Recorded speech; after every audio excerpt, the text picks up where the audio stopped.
Yeah, mate.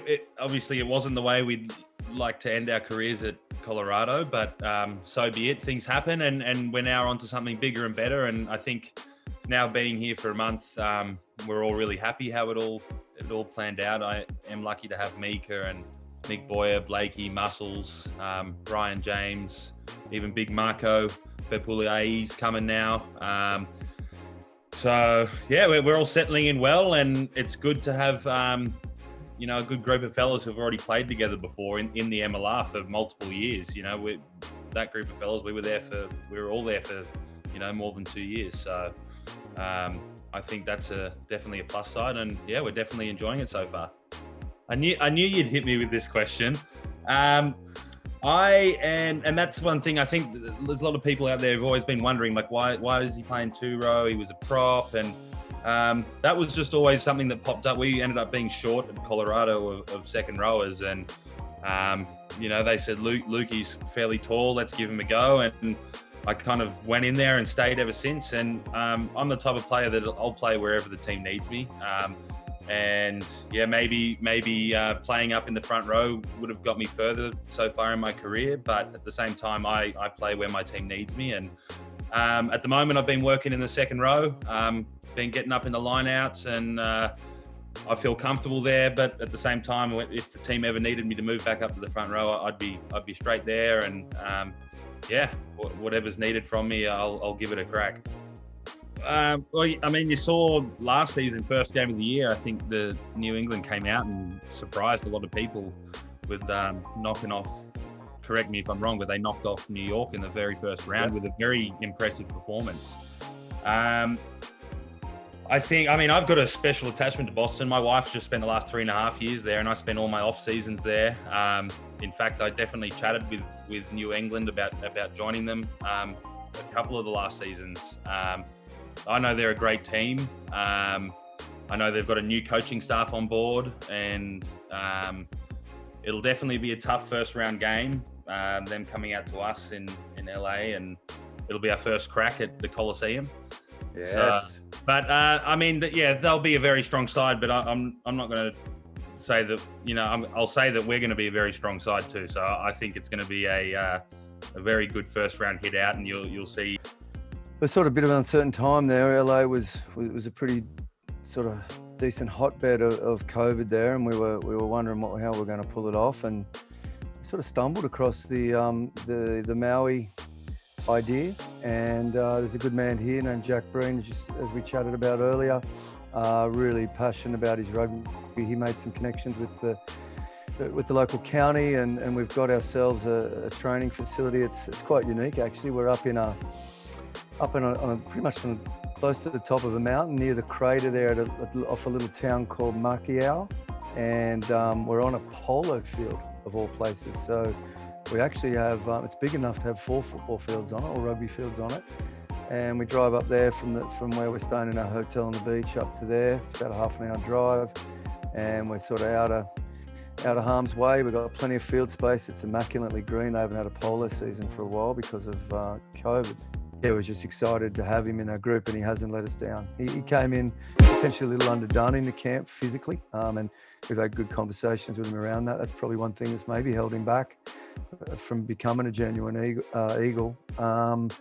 But for just a combination of athleticism, he's 220, 225 pound. He's good hops, good in the air, good defensive reader, which surprised the heck out of me. Like, you're sort of faced with a few decisions down that 13 and wing channel, and he does it well. He does it classy. I'm really excited him. And again, on the back of the most recent Dallas sort of folding, we ended up with a local LA kid who back with us, who wanted to join us, a kid named Christian Rodriguez, a bit of a utility, a 9 that sort of looks comfortable at 15 and can hold his own on the wing. He's shot the lights out. Like, he's jumped up the pecking order significantly in our halfback stakes. He's just a natural, creative little footballer. He gets out from the base there. He's got good feet. Ryan from his time in Melbourne, and did some checking out on him with the Melbourne coaches down there at Rebels. Know a little bit about that. We've got Mcnulty here, who was their starting hooker last year. so Sean will be a big part in when we do start to turn our attention to them. Got some sharp backs. I know Bodine Wacker from my time in Sydney. He did a season there at Manly, and he's a sharp, talented all-rounder from New Zealand. So under no illusions, it's going to be a really tough round one game. I noticed. Well, we're pretty close as brothers, but I'm not gonna lie, I've given him quite a bit of a step because he thought he was into the year on the beach, San Diego, get out the board and stuff, and I'm like, oh, enjoy the desert, So there's been a bit of stick between us, but I'm looking forward to ripping into them when we get out there. It's round 9 or 10 or something, so it should be good, man. Yeah, well, we had a great, obviously short pre-season. We got together a bit later than the other teams, so we were sort of starting January 1st last year, and we had a great pre-season. We did a real good job of sort of, embracing that sort of new team into the league, and it probably showed in round 1. We came out to New York, we were fizzing. We, it's probably, best team effort I've been amongst in a long time. We had a game plan to kick and use the wind, and it all executed for us, and we were on cloud 9 after that game. And I guess around that is like we sort of got real complacent around that. So like first week was humming, and we probably used all of our energy before having to go to California for 2 weeks on the road.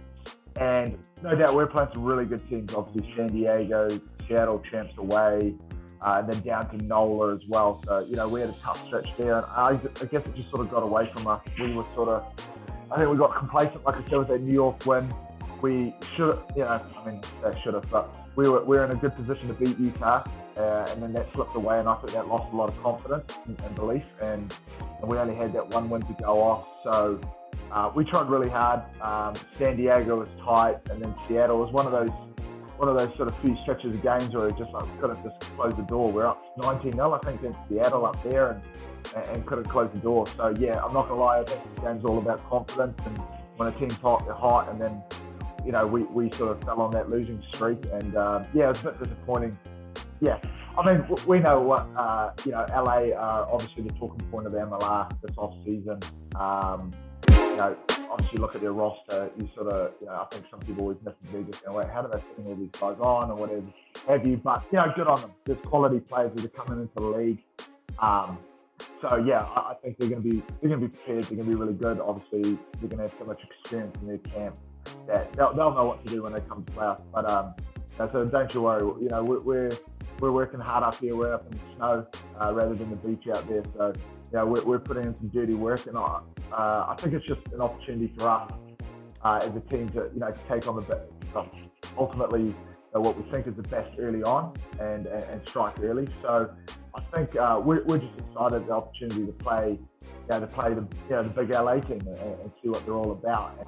Yeah, so it's ongoing for us. We've still got players arriving weekly. There's been huge visa delays, especially getting players out of South Africa and over in the UK.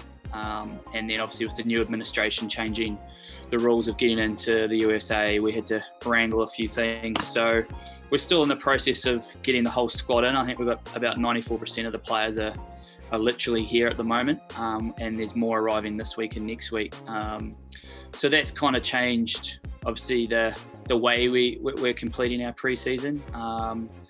And we're taking a leaf out of the way the International Barbarians play their rugby, to be honest. They've had a 54% win rate from 2010 against, really top quality test match teams at the end of their travelling windows. So we're going to probably have to approach it like that, bearing in mind, that's a team that has 1 week preparation and puts on some pretty cool performances. So we're kind of going down that route, especially with the playing personnel we've got. And I think round 1 could be very interesting. Well, if you look at it, it's almost a paradox in preparation. They're in Hawaii, sunbathing, surfing, living the life. We're in the snow. Now, we're realistic. They've got some top quality players that have played at a high level, but my good friend Billy Meeks is obviously part of their program, and I think it's about us being internal and trying to lock in the style we want to play in. It's seriously just going to be all about us, and we're lucky enough to play against a team with good quality players, so we'll learn pretty quickly where we sit in the pecking order as such around how we're going to play the game. So we're just been internalising and making sure that we're doing everything right. obviously everybody's got a big COVID cloud hanging over them, so it's also testing all your systems around that. And yeah, I've been, there's actually a player who's come through the college system, Spencer Kruger. Tell you what, I am amazed. He is a brilliant shape. I think he sits around 115 to 118 kgs on a bad day. And he's got really nice soft skills. He loves scrummaging.